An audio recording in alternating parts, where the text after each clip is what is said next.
You're listening to the Really Useful Podcast.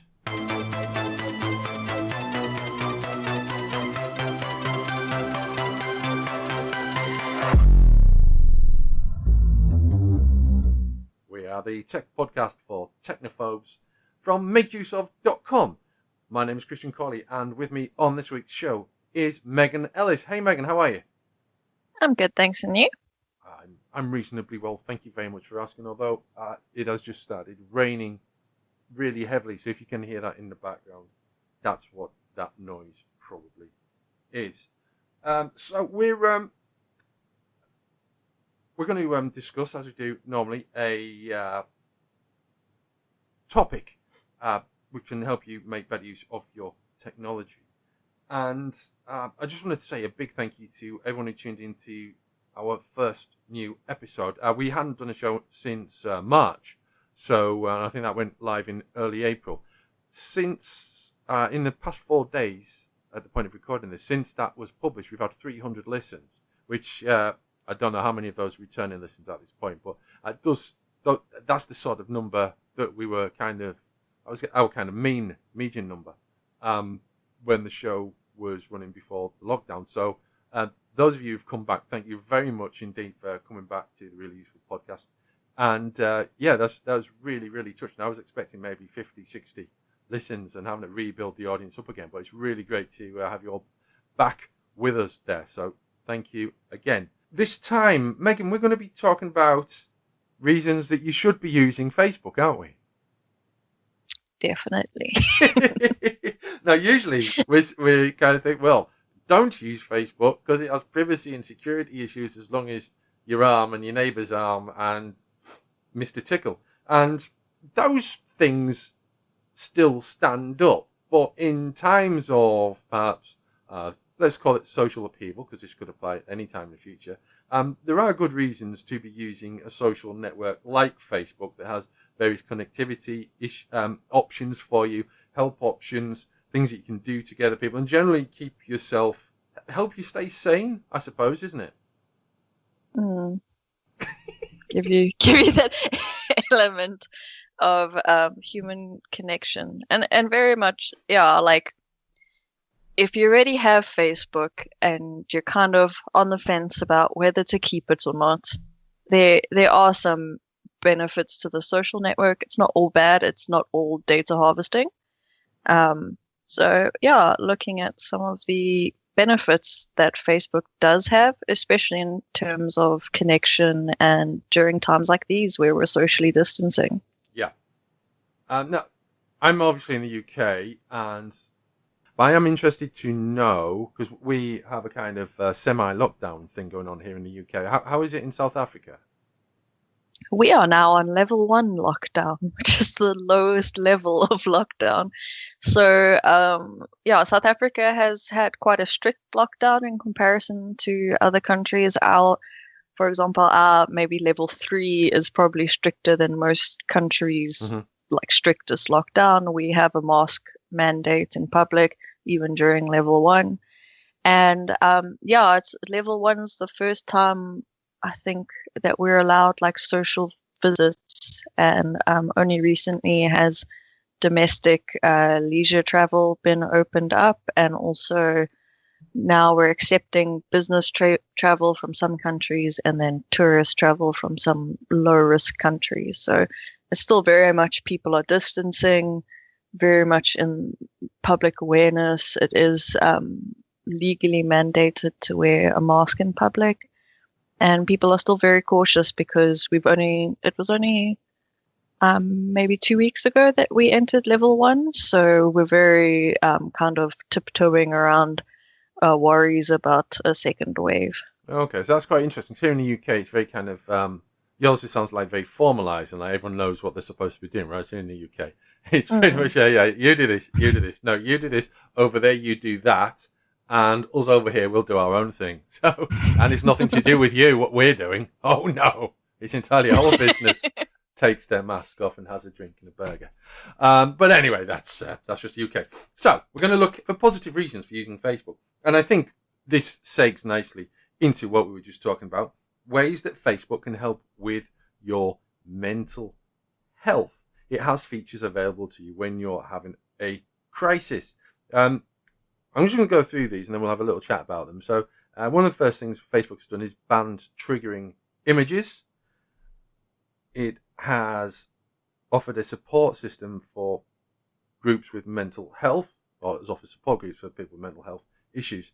And there's so many, and these I mean, I'm using the word issues feels very sort of narrow because it covers the entire gamut of emotional and anxiety problems and challenges as well. There's a feature to take a break from specific Facebook friends. Oh, let me know. let me tell you, I've used that a few times lately. And offering crisis support via Facebook Messenger as well. And there are also, and I think this is possibly most important, suicide prevention tools available in Facebook. And these can be accessed via the Facebook Help Centre. There is a growing attention over the past few years on mental health, and it's something that possibly in many ways has been overlooked in some key countries with regards to the global challenges of 2020. Now, Megan, you and I both don't use Facebook all that much and both have some suspicions about it. But I think these are very positive steps that Facebook have taken, aren't they? Definitely. It's also, in terms of Facebook groups, that's one of the things that I found is like difficult to replicate. Like the accessibility you have to people who share your mental health conditions or even things like chronic illness is definitely one of those things that's hard to replicate in other places. And I think it helps people definitely feel much less alone because it's also not limited to your friend group. Obviously, a lot of people reach out on Facebook when they're having issues. But in terms of being able to find people who share your experiences, find this community, I think it's definitely a good step in helping people not feel so alone. I mean, I know with me, with my fibromyalgia, when I mention it here in South Africa, a lot of people are like, what's that? So for the first few years, I felt very alone and not being able to find people who also have the illness. But with Facebook was one of the first places where I'm like, there are people who have it and like people who share my experiences and understand that. So definitely, I think obviously the tools that they've incorporated help in terms of when people are having a crisis, but also just in a general day-to-day basis, making people feel less alone with what they're dealing with, even if it feels like an issue not many people have. So I'm sure you'll find even with mental health conditions that are less talked about, so not just depression or anxiety, but things like OCD or schizophrenia, where people do really need to feel less alone. Definitely, I think Facebook can be a great tool for that. Yeah, it's and you know, from everything in terms of that and connectivity. In times of remoteness, enforced remoteness, I think Facebook's capable of playing a greater role. There's groups and there's pages and there's chats and things. I mean, during the lockdown, we had one of those wonderful kind of group sessions of family members all who haven't seen each other for years and probably wouldn't have seen each other for years because we're all around the globe. But it was nice to just all congregate on Facebook and have a chat in ways that we would normally only do family social events every few years, So Facebook, it does have that ability to keep people in touch regardless of what they're doing. And but I mean, there is a lot more that Facebook can be given credit for. This year, obviously, there is an election taking place in the United States of America that you may have heard about. It's 2020. They happen every 4 years. And you can guarantee that every time, two completely unsuitable people will battle it out, and then one of them will get elected, and they'll either be absolutely terrible or they'll be absolutely terrible but look great at being terrible. that's how it works. That's how it's been since I was born, and it started a few years before I was born, around the Nixon times, if not before that. So, that's generally US politics in a nutshell. Facebook have been working over the past few years to reduce the influence of outside parties on people's Facebook pages with regards to political messages. And they've recently taken down more Russian misinformation networks. This all comes in. There's been China-run groups affecting American and Southeast Asian politics, and there's now Russian groups trying to do the same thing. Or Russian groups may well have been doing it for quite some time, and we don't know whether they're state-backed or independent or mafia or whatever.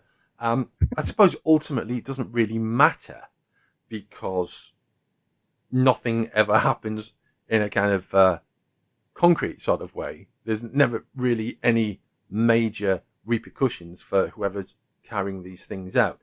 So I suppose that's why Facebook have taken more attention, or given more attention to this. Is this something that's affected the South African politics, or is it mainly European and American? I don't think we're targeted to the same extent, but there's very much coordinated misinformation campaigns or astroturfing campaigns. Those exist. I don't think we register on the radar of like major superpowers as much as somewhere like the UK or America might, but there's definitely even locally it's been uncovered where PR groups for rich families or something like that would work to create bots for misinformation. Mm-hmm. And we definitely have fake news with kind of political aims in terms of sowing panic and division. So it is definitely an issue here, and it's good to see that Facebook is improving. It's not where it needs to be. I mean, I was able to find a fake news website that has just rebranded itself and still exists on the platform. But otherwise, it's definitely starting to kind of take more action, especially in light of the Stop Hateful Profit campaign. They seem to have announced a lot more changes than usual. So it's good to see that they are actually doing something about it, because it is a very powerful platform in terms of misinformation. Yeah. Of course, there is amusing misinformation. And I noticed that the Babylon Bee was banned from Facebook recently. For the only reason I can suggest that would have happened, rather than some sort of algorithmic error, was that it's just too damn funny. But overall, it is important to avoid messages that don't carry any truth to them, or manipulate the truth, and which has been happening a lot. There's a chap called David Icke, who many people may have heard of, and Mr. Icke's kind of, you've probably heard of him, but how he managed to get his message across is by wrapping it in a kind of a key truth that everyone can identify with, and then from there he then unwraps it into some kind of conspiracy nonsense and Queen Elizabeth lizards and things like that. So that's how it happens. So it's also important to be vigilant for these things and to treat them all with a grain of salt. And even if you do see news, I mean, to be honest with you, if there is news appearing in your feed, unless it's clearly satire, I would suggest ignore it in many cases. I know Twitter obviously introducing, or they're trialing a new system at the moment whereby you can't retweet something unless you've read it, which I think... Oh, it's more of a prompt. Is it a prompt at the moment? Is it? Oh, God. Step in the right direction, though. Yeah. Yeah. So that's that. Let's. I like doing this, Megan. You must bear with me. I do have this new toy. So let's do this.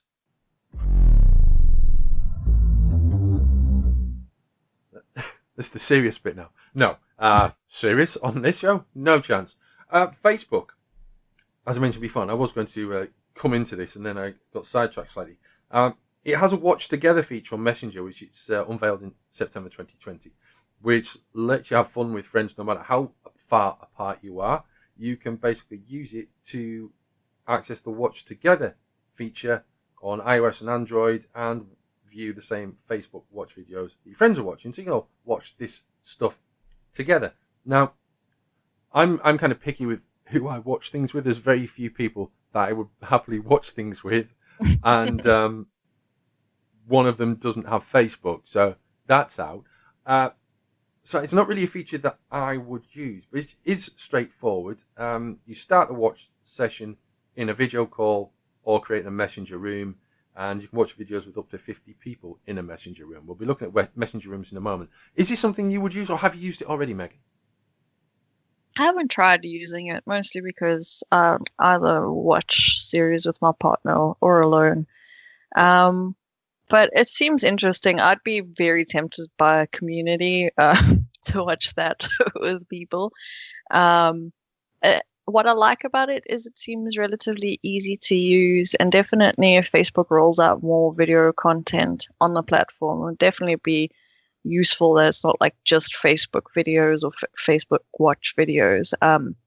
But yeah, things like series, especially I guess if you live alone and you usually watch series with your friends or people who live apart from you, this is definitely like a great and easy tool to use to do that. Yeah, I mean, this is a good step for, it's not there yet, but this will be a good step for people that are very involved with particular fandoms. So during the past 6-7 months or so, the people have heard of it. Doctor Who has its fans have spent a lot of time rewatching episodes. This would be perfect for that. Although I mean, I'm not particularly keen on seeing a lot of faces. I have no interest in people's reactions to things, to be honest with you. But other than my own, and but you know, these things do highlight faces and expressions, and you know, reaction videos can be amusing. In fact, I mean, I've recorded a couple of reaction videos many years ago, and they're two of my most popular videos on YouTube. So, not that I have many popular videos on YouTube, but of the ones that I do, they're two of the most. You know, my second most popular YouTube video, right, is 6 seconds long, and it's had like 55,000 views. It's not even long enough to put an advert on. Is it you reacting to? No, it's not reaction. No, it's not even me reacting to the length of the video. It is. It's just time lapse recorded with a Raspberry Pi camera module. That's all it is. Just a very quick time lapse.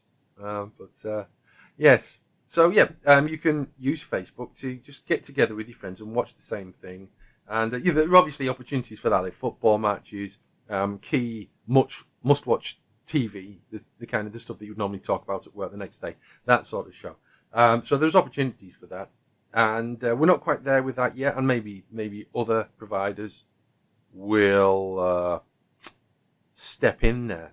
For instance, Netflix or YouTube or whomever. We will see. So a watch party on Facebook to watch videos together is a great way to watch videos with friends, and it's pretty straightforward to set up as well. It's been going since 2018. You can use it to watch live or recorded videos on Facebook. If you wanted to do that, you would basically start to write a post on Facebook and select watch party. And from there, it's pretty much straightforward. Search for the video that you want to watch, add it to your queue, and then tell everyone that you're watching it and invite them to join you. It is pretty much straightforward. There are various things that you need to do, perhaps, whilst watching it, like adding videos to the queue. So you can control the queue at any time and add or remove items to and from that queue, perhaps, depending on how people react. And if you want to invite specific people, you can use the invite others and search by their name to watch things. This is the sort of thing that the only things I watch on Facebook, basically, are comedy clips and clips of old Amiga 500 video games. That's it. So that'd be perfect for watching retro gaming things. I occasionally watch weird animal videos, but I think there's laws against that. Not those types of Oh, weird right, lies. okay. That's relief. But I've seen as well that there's a lot more like celebrities as well releasing exclusive content on Facebook's video platform. Mm-hmm. And I think it could be fun for maybe people who watch Facebook streaming videos, like the gaming videos and that type of thing as well. Yeah. I mean, what we've discussed so far about Facebook is that it's really good for getting people together. And I think in times when people are not getting together due to their existing distance, or due to the fact that they might live 2 streets away from each other but aren't allowed to get together, or they might live in the next town and they can move to the next street but they can't move to the next town for whatever reason. For instance, where I live, there's local lockdowns taking place, and even the borough that we are in there is a town that is cut in half because it sits across 2 boroughs. Basically, so half of that town can't go to the other half of the town. Yeah, crazy. And yeah, that is crazy, especially given that I haven't checked the postcodes, but a big portion of that town is very kind of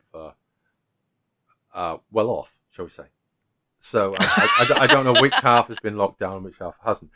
Regardless, Facebook seems to be perfect for bridging the social barriers that have been enforced by measures to combat the COVID-19 coronavirus in a way that I don't really think, and it hasn't really been doing it in an obvious sort of way. It hasn't really stuffed up and said, we're going to do this and we're going to make life easy for you. In much the same way as Twitter hasn't said, we're not going to do anything. Because I don't really think Twitter has the ability to do that, whereas Facebook had already had the reach and already had the tools to just be there. Now, for right or wrong, and regardless of the ways in which it finances itself and gives itself the tools and pays for its tools, using our data that is then sold to advertisers, the fact remains that it was there and it has been able to, more than anything else, certainly more, I'm afraid to say, than governments have, to bridge that gap between people, hasn't it? Given what we've spoken about so far, and Facebook providing a useful hub for people to maintain communications and offering some new ideas and some new features to help people cope with things that have happened during 2020. Do you think there's anything they missed? Would you have liked to have seen anything different?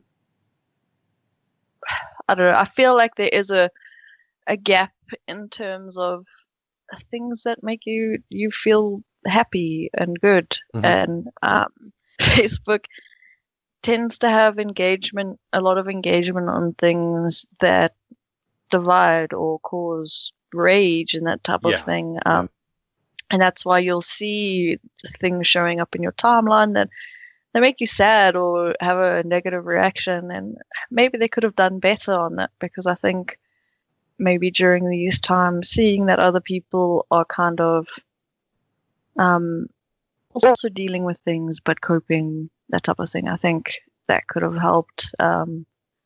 Maybe pushing that kind of content more, things that people maybe like even tracking the reactions, that things that make people like react with love or that little heart hugging heart emoji type of thing. They could have maybe done that better, because I still do see a lot of the same rage inducing or sadness inducing stuff. And I mean, during these times, we don't need that.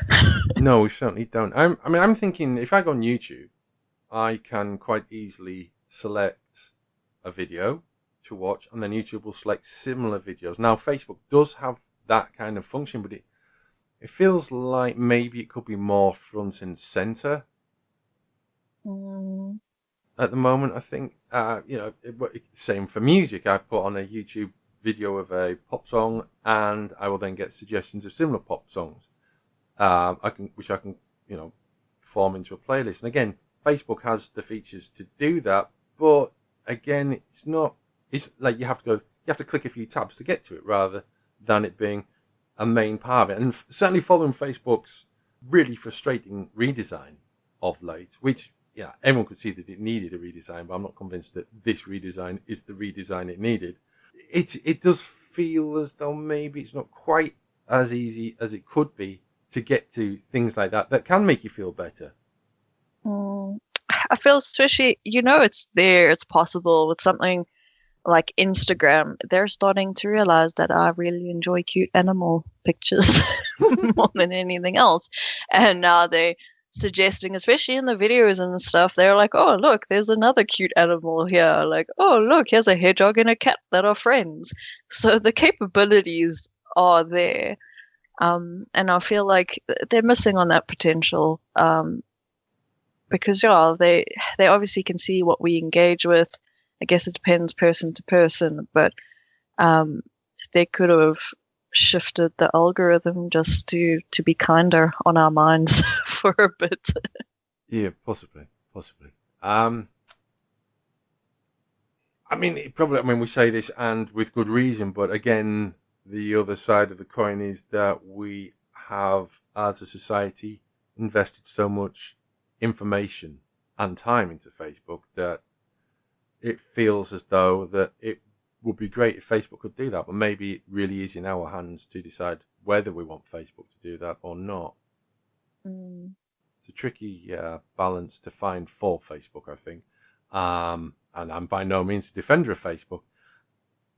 It just unparalleled and unprecedented times lead to questions to which answers are difficult to find, I think, ultimately. And that's a rather philosophical note for us to end this week's Really Useful Podcast on, isn't it? Really Useful Podcast gets deep. Yeah, totally. With a bit of the... things get serious. That is the end of this week's show. And if you are able to share the Really Useful Podcast, please do. You'll find, if you just find us on the website, you will also find us on iTunes and Google Podcasts and Spotify and on Amazon Music. I'm really pleased about, because that took ages to sort out. So a big woohoo for that. Oh, hold on, I've got a button for that.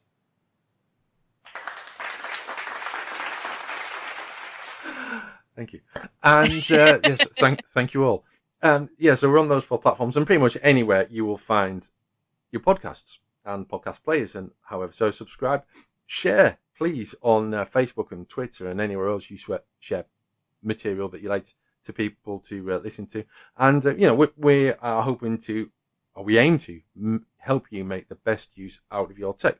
Last week we were talking about how to buy a new laptop and buy the right laptop and not make a mess of it and buy a laptop that you want to get rid of 3 weeks later. This week, obviously, we've been talking about good reasons to use Facebook, and by golly, there are plenty of reasons not to use Facebook, which you'll find if you check back through our history of podcasts. Next week, we'll be doing a different topic altogether.